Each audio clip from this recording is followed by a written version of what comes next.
이라. 아멘.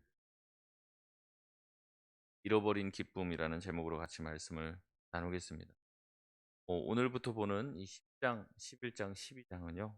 3장에 걸쳐서 다니엘이 고레스 3년에 히데길 강가에서 본 마지막 때에 관한 상입니다. 본문 1절에 보면요. 다니엘이 한 환상을 보고 깨닫게 되었다라고 얘기합니다. 그러면서 그 시기가 바사 왕, 페르시아 왕 고레스 제3년에 이루어진 일이다라고 이야기를 합니다. 여기서 이 한 일 나오죠. 그 다음에 또 중간에 보면 다니엘에게 나타났는데 그 일이 참되. 그 일을 분명히 알았고 일이 이렇게 3번 나옵니다. 일이라고 번역된 히브리어 단어는 다바르라는 단어인데 보통 이 다바르라는 단어가 하나님이 말씀하시되라고 해서 말씀이라고 하는 단어로 번역되는 단어예요. 여기서 일이라고 번역이 됐는데 많은 성경학자들이 일보다는 말씀으로 번역하는 게 낫다 이렇게 이야기하고 있습니다. 그래서 제3년에 한 말씀이 다니엘에게 나타났는데 그 말씀이 참되니 다니엘이 그 말씀을 분명히 알았고 그 환상을 깨달으니라 이렇게 번역하는 게 훨씬 낫다는 거죠. 그래서 고레스 3년에 고레스가 통치한 지 3년 만에 하나님께서 다니엘에게 말씀을 계시해 주셨다라고 여러분 보시면 되겠습니다. 그래서 우리는 이제 이 부분을 보면서 고레스 왕이 통치한 지 3년 정도 되는 해에 다니엘이 그냥 이렇게 환상을 봤구나. 우리가 잘 모르니까 이제 그렇게 보기가 쉬운데 사실은 이 말에는 굉장히 많은 뜻을 내포하고 기억하실지 모르겠어요. 이스라엘 백성들이 처음 유다로 귀환할 수 있도록 허락한 칭을 바로 고레스 칭입니다. 그래서 고레스 왕 때 고레스 왕이 즉위하자마자 그 즉위하는 연도 첫 해에 유다 모든 백성들은 들으라. 그래서 하나님의 성전을 건축해야겠다. 그러니까 너희가 고향으로 돌아가고 싶은 사람은 돌아가라. 그런 얘기를 듣고 이 스룹바벨이라고 하는 왕족 중에 하나입니다. 그 우리도 뭐 그런 게 있더라고요. 보니까 조선 왕조는 다 끝났잖아요. 하지만 이제 그 계대는 계속 이어져 내려오고 있더라고요. 그래서 이 유다의 모든 이제 왕족은 다 끝이 났지만 그 왕족들의 후예들이 있는 그 후예들 중에 하나가 스룹바벨이라고 하는 사람이 있습니다. 그래서 이 스룹바벨을 중심으로 해서 어떻게 보면 귀환대가 꾸려지게 되어서 그 땅으로 돌아가게 된 게 고레스 1년에 벌어진 일입니다. 그래서 에스라 1장 1절 말씀을 보면 이렇게 나와요. 바사 왕 고레스 원년에 여호와께서 예레미야의 입을 통하여 하신 말씀을 이루게 하시려고 바사 왕 고레스의 마음을 감동시키매 그가 온 나라에 공포하도록 하고 도소도 내려 이르되라고 얘기하면서 이것을 고레스 칙령이라고 합니다. 그래서 고레스가 첫 해 원년에 이렇게 이스라엘 백성들을 귀환하라고 본국으로 다시 돌아가라고 이야기한 것이죠. 어떻게 보면 여기도 나왔지만은 예레미야를 통해서 예언한 70년 동안 포로 생활을 끝내고 너희가 돌아가게 하리라고 하신 하나님의 말씀이 성취된 것 같은 해가 바로 고레스 원년 첫 해입니다. 그리고 지금 다니엘이 본 환상은 몇째 때라는 거예요? 3년째라는 거죠. 그러니까 그 고레스 칙령 어떻게 보면 2년 후의 일입니다. 그래서 우리가 봤을 때는 고레스 3년에 그런 일이 있었나 보다 이렇게 생각하기 쉽지만 그 배경은 이런 배경을 담고 있다는 거예요. 마치 우리나라로 따지면은 해방이 된 것 같은 파리로 해방이 된 것 같은 날인 거죠. 우리나라가 일제 치하에 있었지만 갑자기 어느 날 이제 해방의 날이 찾아온 것 같은 기쁜 소식이 찾아온 것이 고레스 원년이라고 할 수 있어요. 그러나 우리와는 조금 차이가 있습니다. 그게 뭐냐면 우리나라는 완전히 독립을 하게 된 날이죠. 완전히 이제 주권을 찾게 된 날이라고 뭐 우리의 어떤 어, 노력으로 다 얻었다라고 보기는 어렵지만은 어쨌든 그날 우리나라가 이제 드디어 주권 국가로서 독립을 선언할 수 있는 광복의 날이라고 할 수 있으면 이 다니엘의 이 유다 백성에게 임한 이 고레스 원년에 있었던 고레스 칙령 돌아가서 성전을 건축하라는 허락이 내려진 것은 조금 애매해요. 돌아갈 수 있도록 허락을 받았지만 지금 여전히 누가 통치하고 있어요? 화사한 고레스가 통치하고 있고 유다 백성들의 삶이 나아지거나 달라진 건 하나도 없습니다. 게다가 어떻게 되냐면 지금 자기네들이 지금 거의 70년 가까이를 바벨론에 끌려가고 포로 생활을 하고 있어요. 그래서 예전에 뭐 일제 치하가 언제 끝날지 모르니까 많은 분들이 또 일본에 가서 정착하고 살았잖아요.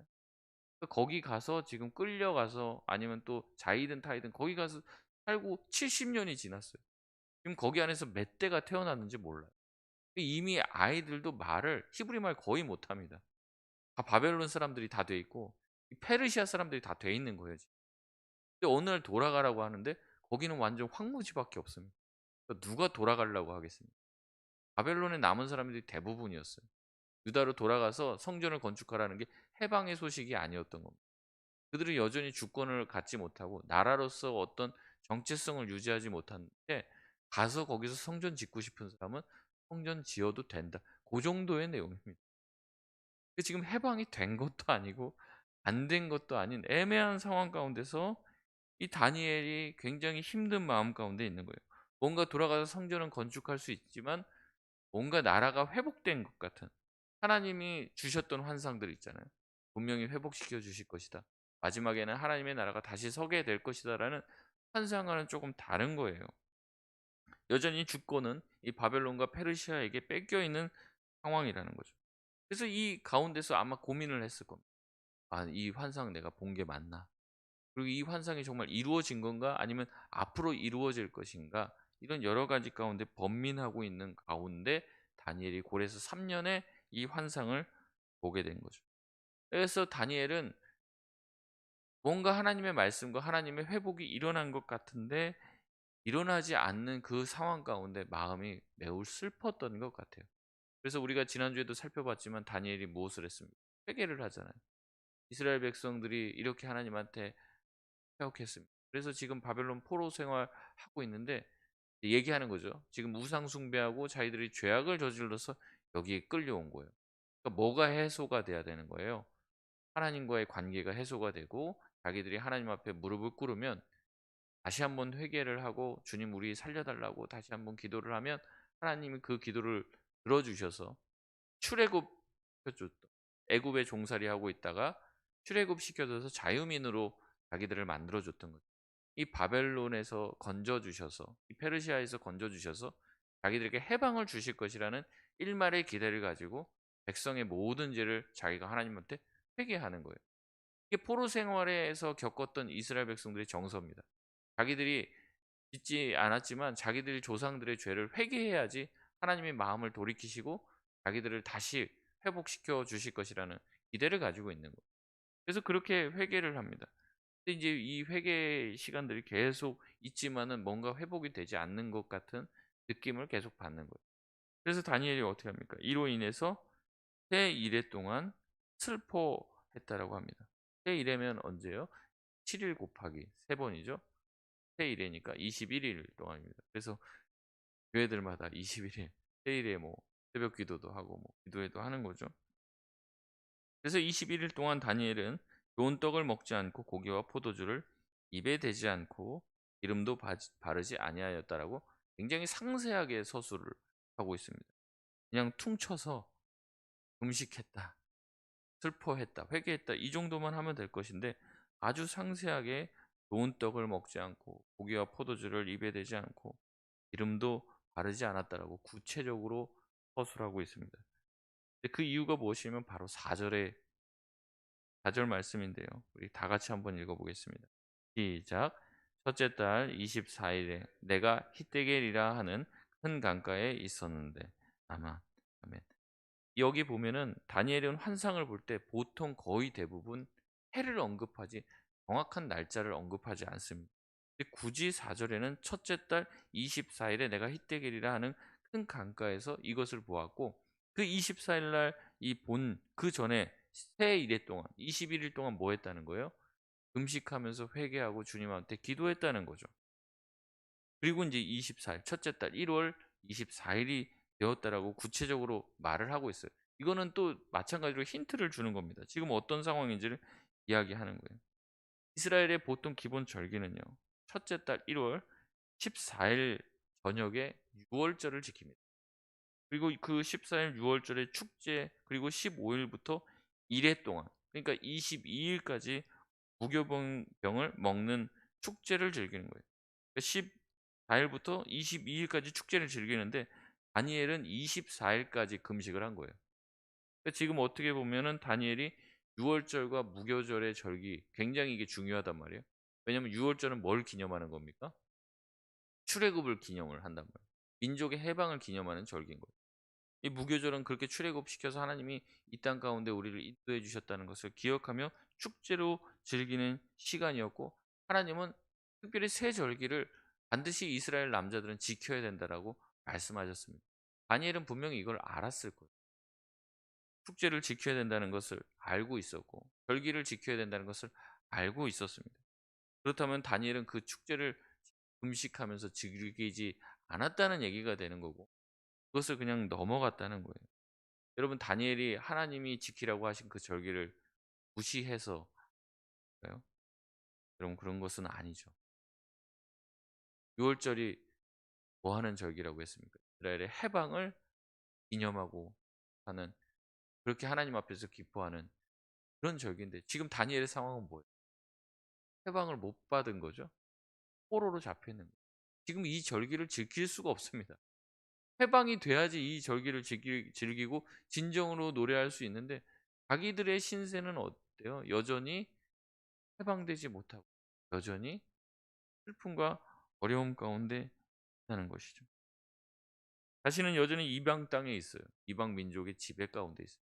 그러니까 하나님이 이방 민족에서 자기들을 해방시켜 주신 그 날을 더 이상 기념하고 즐길 수가 없는 거예요. 오히려 이 날이 자기에겐 고통의 날이에요. 하나님은 그런 해방의 하나님인데 왜 우리 민족은 해방시켜 주시지 않는가? 다니엘에게는 이 날이 애도와 금식의 날이 된 것이죠. 그러면서 어떻습니까? 이렇게 기도하면서 하나님께 기도하는 거예요. 세일의 동안. 주님, 진정으로 이 해방의 절기를 기쁨으로 즐길 수 있는 날이 혹히 하여, 지금 내가 이런 상황에서는 도저히 이것을 진심으로 하고 즐길 수가 없습니다. 하나님, 빨리 속히 와서 정말로 우리 민족이 이 6월절의 기쁨을 다시 한번 느끼고 체험하고 바벨론에서 회복시켜 주셔서 우리가 이 절기를 제2의 6월절로 정말 즐길 수 있도록 6월절이 회복되게 하여 달라고 기도하는 것이죠. 여러분, 우리가 어제는 추수감사절로 했습니다. 감사절, 감사하고 즐거워해야 될 날이죠. 뭔가 감사할 게 없어도 그날은 감사해야 될 것 같고 즐거워해야 될 것만 같은 날입니다. 그러나 추수감사절이 되어도 우리 주변에는 여전히 감사와 축복 또 즐거움보다는 여전히 애통하고 금식하고 하는 삶 가운데 있는 성도들이 계시다는 거죠. 그렇게 슬픔에 잠겨 있는 성도들을 향해서 우리가, 야, 오늘 추수감사절인데 즐거워해봐. 아, 이렇게 감사를 못하냐. 그래서는 안 된다는 거죠. 그 사람들도 추수감사 주일날 감사하고 즐거워서 하나님 앞에 찬양하고 싶은데 지금 아직 자기들의 상황이 못한 거죠. 마치 6월절을 제대로 즐길 수 없는 다니엘과 같은 상황 가운데 있는 성도들도 있다라는 겁니다. 그분도 즐거워하고 싶겠죠. 감사할 것들을 마구마구 적고 풀 거예요. 누가 울고 싶은 사람이 어디 있겠습니까? 여러분, 그런데 자기는 죽겠는데 자기 주변에 있는 온 사람이 웃고 떠들고 감사하고 즐겁고 찬양하면 그게 더 고통스럽니다. 세상에 자기만 지금 하나님이 버린 것 같은 느낌 받기 때문에 얼마나 그들이 고통스럽게. 그러면 어떻게 보면요, 우리가 그 절기를 잘 지키기 위해서는 그 절기를 잘 지킬 수 있도록 하나님께 은혜를 베풀어 달라고 기도해야 되는 것도 필요하지만, 또 때로는 너무 억지로 그렇게 안 하셔도 됩니다. 감사주일이 되고 성탄주일이 부활주일이 돼서 우리가 기뻐하고 감사해야 되겠지만, 내 상황이 내 상황이 그렇지 않다면 여러분, 억지로 그렇게 하지 않아도 하나님은 그것 가지고 뭐라고 하시는, 슬퍼하면 오히려 우는 게 자연스러운 거예요. 그럼 힘들면 힘들다고 말하는 게 자연스러운 겁니다. 남들이 다 기뻐하는 절기지만 내 가운데 슬픔이 있다면 하나님 앞에 그것을 내놓고 애도해야 되는 게 정상이라는 거죠. 다니엘이 지금 하는 게 그겁니다. 다 지킬 수 있는 이 유월절인데 자기 마음에는 그것을 도저히 진심으로 지킬 수 없어서 하나님한테 기도하는 거예요. 주님, 내가 유월절의 기쁨, 주님, 내가 유월절을 진정으로 지키길 원합니다. 주님, 구원하시는 하나님이시지 않습니까? 우리 민족을 구원하여 주옵소서라고 기도하는 것이죠. 여러분, 누가복음 15장의 탕자의 비유가 나옵니다. 그때 방탕한 아들이 돌아오자 아버지는 기뻐해요. 그러자 주변에 있는 사람과 첫째 아들은 얘기합니다. 아니, 당신의 재산을 다 허비한 아들이 돌아온 것을 보고 뭘 그렇게 기뻐하느냐? 그때 아버지가 얘기합니다. 내가 잃었다가 얻었기로 우리가 기뻐하고 즐거워하는 것이 어떻게 보면은 잃었다가 얻는 기쁨 아주 크다는 거예요. 그러니까 우리는 무엇을 위해서 기도하라는 거죠? 우리가 잃어버렸던 것들을 찾게 해달라고. 우리 얼마나 잃어버린 영혼들이, 잃어버린 양들이 얼마나 많습니까? 예전에는 믿음이 있었다고 하고 우리 옆에서 함께 찬양하고 사역하고 예배했던 사람들, 잃어버린 분들이 많잖아요. 근데 그런 분들이 있는데도 우리끼리 하하호호 할 수 있어요. 다 그렇게 할 수는 없어요. 우리가 기도해야 될 줄 믿습니다.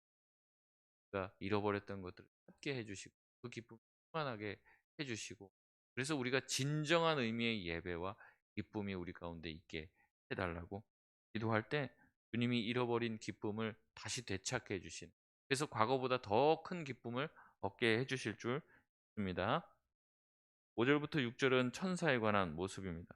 전통적으로 교회는 이 모습을 요한계시록 1장에 묘사된 예수님의 모습과 비슷하다라고 이야기해서 보통 그리스도가 나타나신 것이다, 그리스도가 다니엘에게 말한 것이다 라고 이야기하지만, 이 내용이 다니엘도 마찬가지고 요한계시록도 마찬가지고 에스겔에 나와 있는 어떤 거룩한 천상의 존재에 대한 묘사를 하고 있기 때문에 그냥 천상적 존재 정도로 이해하시면, 7절에서 9절까지 환상 중에 다니엘은 반응을 합니다. 7절에 다니엘은 홀로 환상을 보았다고 해요. 8절에도 홀로 보았음을 다시 한번 강조합니다. 자기 주변에 함께하는 사람, 많은 사람들이 있었지만 환상을 본 사람은 자기 자신이라고, 자기 자신밖에 없다고 얘기하죠.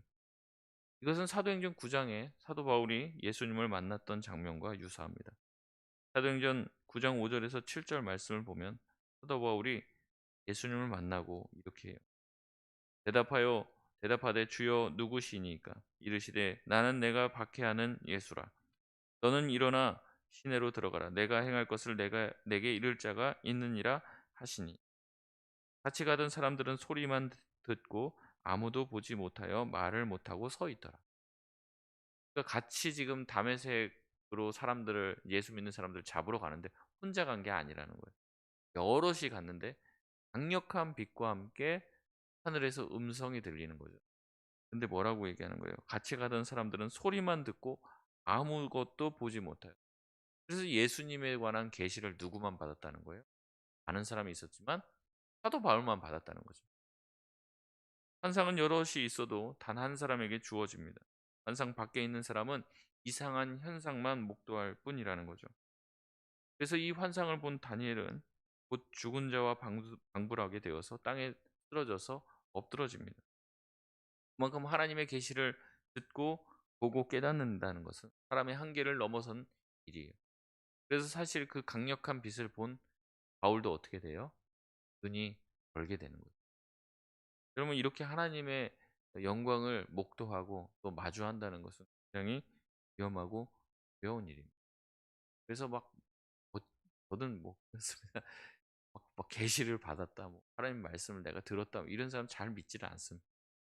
왜냐하면 성경에 하나님의 그 계시를 받은 사람들은요, 그 영광과 계시를 맛보면 뭐 말도 못해요. 완전히 막 거의 죽은 사람처럼 한 번만 그런 말씀과 환상을 받고 그러는데, 그런 거 봤다고 돌아다니시는, 아주 뭐 의기양양하게 막 돌아다니시면 내가 뭘 봤다느니 뭘 들었다느니 뭐 이런 얘기를 한단 말이에요.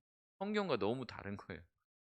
하나님만 마주하고 하나님이 시내 산에 임재만 해도 그 바깥에 있는 백성들도 두려워서 벌벌 떨어서 하나님이 말씀하신다고 하면 하나님 말씀하지 마시고 모세를 통해서 말하십시오. 하나님의 이 임재를 견딜 수가 없는 거예요. 사도 바울이 천국 갔다 온다면 뭐라고 그래요? 내가 갔다 오니까 거기서 뭐 보셨습니까? 뭐 누가 많이 물어봤겠죠. 그러니까 내가 가히 사람이 이르지 못할 말을 요 한마디입니다. 천국 갔다 왔다는 사람 저도 어렸을 때 간증 많이 들었습니다. 테이프 막 늘어지게 많이 들었는데 뭐 갔더니 뭐 바닥이 뭐 에메랄드로 깔려 있고 집은 막 금박이 돼 있고 성경의 사도 바울이 보고 온 천국 가히 사람이 이르지 못할 말 자기가 입 밖으로 내면요 그 천국이 훼손이 되는 거예요. 이걸 뭐 말로 표현할 수가 없는 겁니다. 그냥 뭐 너무 다르기 때문에 그냥 와 하고 그냥 온 거예요.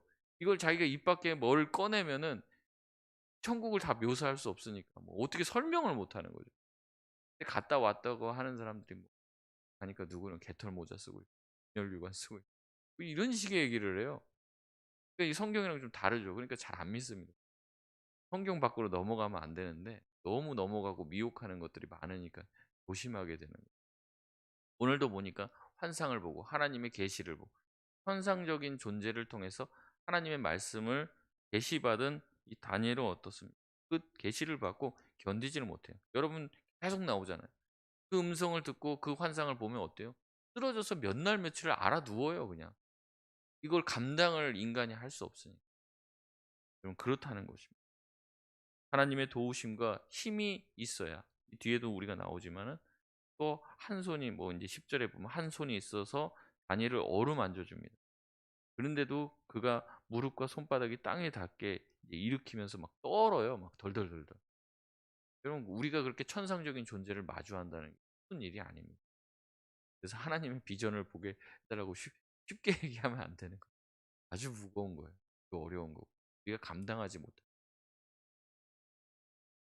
말씀을 맺도록 하겠습니다. 다니엘은 고레스 칙령으로 예루살렘 귀환이 허락된 지 3년이 지났지만 도무지 나아지지 않는 현실 가운데 절망하며 새 이래를 금식 하나님께 또 기도합니다. 축제의 날도 그는 지나가 버려요. 그러나 다니엘은 진심으로 구원의 축제의 날을 즐기길 원했습니다. 그렇기 때문에 금식했던 거죠. 하나님의 백성을 대신해 자신이 회개합니다. 엎드립니다. 그래서 하나님의 계획과 하나님의 뜻이 성취되길 간절히 기도했죠. 그런 다니엘에게 하나님이 다시 한번 환상을 보여주시면 이 환상이 반드시 이루어질 것이라는 것을 다니엘에게 약속해 주는 것입니다. 우리도 우리 앞에 있는 어려움들, 문제들 풀리지 않아도 하나님, 주님께서 풀어주실 줄 믿습니다. 진정으로 기뻐하길 원합니다. 진정으로 감사할 수 있길 바랍니다. 주님, 그렇게 주님의 말씀과 주님의 은혜 가운데 나아가고 하나님이 보여주시는 소망과 희망으로 나아가길 원합니다. 우리가 그렇게 날마다 기도하며 주님께서 주시는 힘과 능력으로 살아갈 수 있는 저와 여러분 되시길 바랍니다.